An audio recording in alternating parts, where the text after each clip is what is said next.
আসন্ন লোকসভা নির্বাচনে রাজ্যে পূর্ব আসনে আইপিএফটি মনোনীত প্রার্থী এনসি দেববর্মা। আইপিএফটি মনোনীত প্রার্থী তথা মন্ত্রী সোমবার ধলাই জেলা শাসক বিকাশ সিংয়ের নিকট মনোনয়নপত্র দাখিল করেন।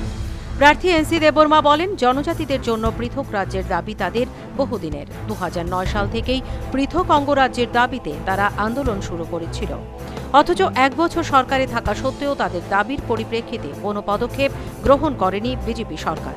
কারণবশতই রাজ্যের 2টি আসনেই আইপিএফটি পৃথকভাবে প্রার্থী মনোনীত করেছে।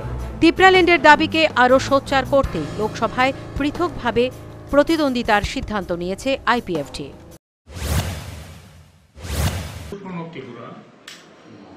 যেটা তার শুরু হয়েছিল 2009, এই 2019 পর্যন্ত আমাদের যে লাগাতারভাবে গণতান্ত্রিক আন্দোলন চলছে একটা দাবি নিয়েই, সেটা হলো এদেশি এলাকাকে পৃথক রাজ্য গঠন।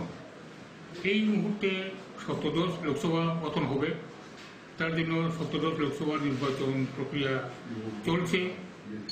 এই নির্বাচনকে আমাদের পার্টি আইপিএফটি আমাদের যে দাবি, সেই দাবিকে আরও সোচ্চার করার জন্যই এবং পরিস্থিতিও আইনসভার ভিতরে এই দাবিকে আরও সুসংহত, আরও সোচ্চার করার জন্যই আমরা এই দুটো আসনেই আমরা প্রতিযোগিতা করছি।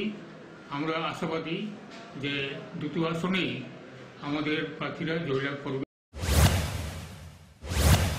মন্ত্রী এনসি দেববর্মা আশাবাদী, রাজ্যের 2টি আসনেই আইপিএফটি বিপুল ভোটে জয়যুক্ত হবে। মনোনয়নপত্র দাখিলের পূর্বে তিপ্রাল্যান্ডের দাবিতে দলীয় কর্মী সমর্থকদের নিয়ে এক মিছিল সংগঠিত হয়।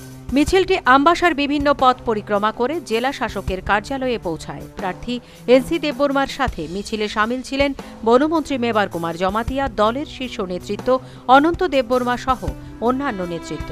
Bureau report, news vanguard.